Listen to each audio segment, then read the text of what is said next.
System of particles and rotational motion. Introduction.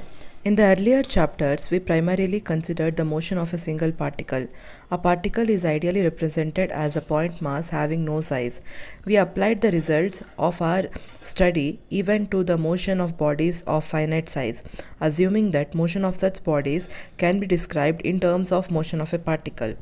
Any real body which we encounter in daily life has a finite size.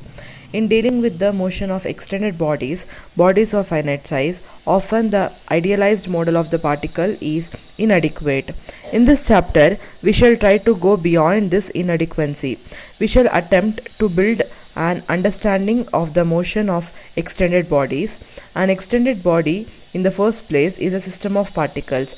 We shall begin with the consideration of motion of the system as a whole. The center of mass of a system of particles will be a key concept here. We shall discuss the motion of the center of mass of a system of particles and usefulness of this concept in understanding the motion of extended bodies. A large class of problems with extended bodies can be solved by considering them to be rigid bodies. Ideally, a rigid body is a body with perfectly definite and unchanged shape. The distances between all pairs of particles of such a body do not change. It is evident from this definition of a rigid body that no real body is truly rigid, since real bodies deform under the influence of forces. But in many situations, the deformation are negligible. In a number of situations involving bodies such as wheels, tops, steel, beam, molecules, and planets, on the other hand, we can ignore that they wrap, twist out of shape, bend, or vibrate and treat them as rigid. What kind of motion can a rigid body have? Let us try to explore this question by taking some examples of motion of rigid bodies. Let us begin with a rectangular block sliding down an inclined plane without any sideways movement. The block is taken as a rigid body. Its motion down the plane is such that all the particles of the body are moving together, that is, they have the same velocity at any instant of time. The rigid body here is in pure translational motion. Figure 7.1. Translational, that is sliding motion of a block down an inclined plane. Any point like P1 or P2 of the block moves with the same velocity at any instant of time. In pure translational motion at any instant of time, all particles of the body have the same velocity. Consider now the rolling motion of a solid metallic or wooden cylinder down the same inclined plane. The rigid body in this problem, namely the cylinder, shifts from the top to the bottom of the inclined plane and thus seem to have translational motion. But as figure 7.2 shows, all its particles are not moving with the same velocity at any instant. The body therefore is not in pure translational motion. Its motion is translational plus something else. Figure 7.2. Rolling motion of a cylinder. It is not pure translational motion. Points P1, P2, P3 and P4 have different velocities shown by arrows at any instant of time. In fact, the velocity of the point of contact P3 is 0 at any instant if the cylinder rolls without slipping. In order to understand what is the something else is, let us take a rigid body so constrained that it cannot have the translational motion.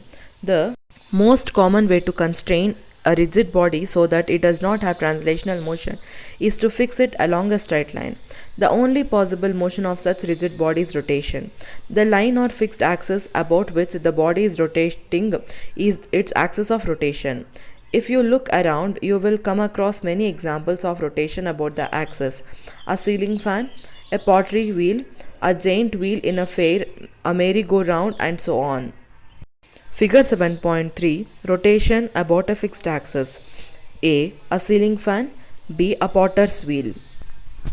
Let us try to understand what rotation is, what characterizes rotation. You may notice that in rotation of rigid body about fixed axis, every particle of the body moves in a circle which lies in a plane perpendicular to the axis and has its center on the axis. Figure 7.4 shows the rotational motion of a rigid body about a fixed axis, that is the z-axis of the frame of reference. Let P1 be a particle of the rigid body arbitrarily chosen and at a distance r1 from fixed axis. The particle p1 describes a circle of radius r1 with its center c1 on the fixed axis. The circle lies in a plane perpendicular to the axis. The figure also shows another particle p2 of the rigid body. p2 is at distance r2 from the fixed axis. The particle p2 moves in a circle of radius r2 and with center c2 on the axis. This circle 2 lies in a plane perpendicular to the axis. Note that the circles described by P1 and P2 may lie in different planes. Both these planes, however, are perpendicular to fixed axis. For any particle on the axis like P3 where r equals 0, any such particle remains stationary while the body rotates. This is expected since the axis of rotation is fixed. Figure 7.4. A rigid body rotation about the z-axis. Each point of the body such as P1 or P2 describes a circle with its center C1 or C2. On the axis of rotation, the radius of the circle R1 or R2 is perpendicular distance of the point P1 or P2 from the axis. A point on the axis like P3 remains stationary. Figure 7.5a. A spinning top. The point of contact of the top with the ground, its tip O, is fixed. Figure 7.5b. An oscillating table fan with rotating blades. The pivot of the fan, point O, is fixed. The blades of the fan are under rotational motion, whereas the axis of rotation of the fan blades are oscillating. In some examples of rotation, however, the axis may not be fixed. A prominent example of this kind of rotation is a top spinning in place, figure 7.5a. We assume that the top does not slip from the place to place and so does not have translational motion. We know from our experience that axis of such a spinning top moves around and vertical through its point of contact with the ground, sweeping out a cone as shown in figure 7.5a. This movement of axis of the top around the vertical is termed as precession.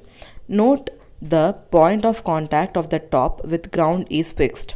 The axis of rotation of the top at any instant passes through the point of contact. Another simple example of this kind of rotation is the oscillating table fan or pedestal fan, figure 7.5b. You may have observed that the axis of rotation of such a fan has an oscillating or sideways movement in a horizontal plane about the vertical to the point at which the axis is pivoted, point O in figure 7.5b. While the fan rotates and its axis moves sideways, this point is fixed. Thus, in more general cases of rotation, such as the rotation of a top or pedestal fan, one point and not one line of the rigid body is fixed. In this case, the axis is not fixed, though it always passes to the fixed point. In our study, however, we mostly deal with the simpler and special case of rotation in which one line, that is the axis, is fixed. Figure 7.6a. Motion of a rigid body, which is pure translation. Figure 7.6b. Motion of a rigid body, which is a combination of translation and rotation. Figure 7.6a and 7.6b illustrate different motions of the same body. Note, P is an arbitrary point of the body. O is the center of the mass of the body, which is defined in the next session.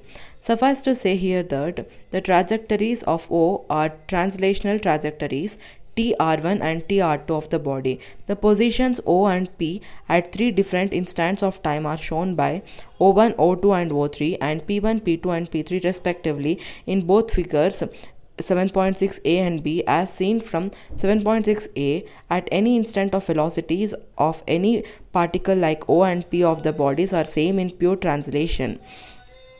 Notice in this case the orientation of OP, that is the angle OP makes with a fixed direction, say the horizontal, remains the same, that is alpha 1 equals alpha 2 equals alpha 3. Figure 7.6b illustrates a case of combination of translation and rotation. In this case, at any instant of velocities of O and P differ, also alpha 1, alpha 2 and alpha 3 may all be different. Thus, for us, rotation will be about a fixed axis only unless stated otherwise. The rolling motion of a cylinder down an inclined plane is a combination of rotation about a fixed axis and translation. There's a something else in this case of rolling motion which we referred to earlier in rotational motion. You will find figure 7.6a and b instructive from this point of view. Both these figures show motion of same body along identical translational trajectory. In one case, figure 7.6a, the motion is a pure translation. In other case, figure 7.6b, it is a combination of translation and rotation. You may try to reproduce the two types of motion shown using a rigid object like a heavy book. We now recapitulate the most important observations of the present section.